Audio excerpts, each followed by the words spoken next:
বনে খরগোশ আর কচ্ছপ পাশাপাশি বাস করত। দুজনের মধ্যে বেশ বন্ধুত্ব ছিল, কিন্তু মাঝে মাঝে ঝগড়াঝাটি যে হতো না তা নয়। খরগোশ খুব জোরে ছোটে, যেন বাতাসের আগেই ছুটে চলে যায়, আর কচ্ছপ সে চলে ধীরে ধীরে, হেলে দুলে। কচ্ছপের ওই হাঁটা দেখে একদিন খরগোশটি হেসে বলল, তোমার হাঁটার যা ছিরি, দেখলেই হাসি পায়। ব্যঙ্গ করতে দেখে কচ্ছপটি গম্ভীর কণ্ঠে বলল, এ তো হাসার কি আছে, চলো দৌড় প্রতিযোগিতায় নামি, দেখি কে জোরে ছুটতে পারে। প্রতিযোগিতা হো হো করে হেসে উঠল খরগোশ।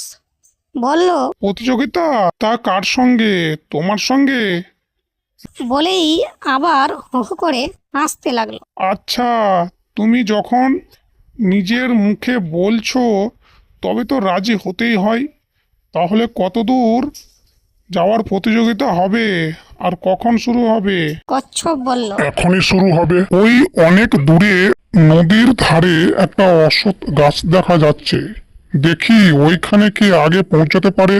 অতএব শুরু হয়ে গেল প্রতিযোগিতা। খরগোশ এক দৌড়ে অনেকখানি এগিয়ে গেল। পেছনে ফিরে তাকিয়ে দেখতে পেল কচ্ছপ বলতে গেলে সেখানেই পড়ে আছে।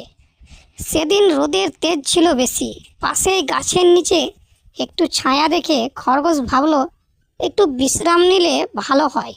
এখানে পৌঁছতে কচ্ছপের অনেক দেরি আছে, একটু বিশ্রাম নেওয়া যাক। হঠাৎ ফুরফুর করে হাওয়া বইতে লাগলো। গাছের ছায়ায় বসে মিষ্টি ফুরফুরে হাওয়ায় খরগোশের ঘুম পেয়ে গেল। খরগোশ কখন যে ঘুমিয়ে পড়ল তা নিজেই জানতে পারল না। ওদিকে কচ্ছপ কিন্তু একটানা হেঁটে চলেছিল। তেজি রোদ গ্রাহ্য না করে সে হেঁটে চলল। এদিকে বেলা পড়ে গেল। খরগোশের ঘুম ভাঙল এবার।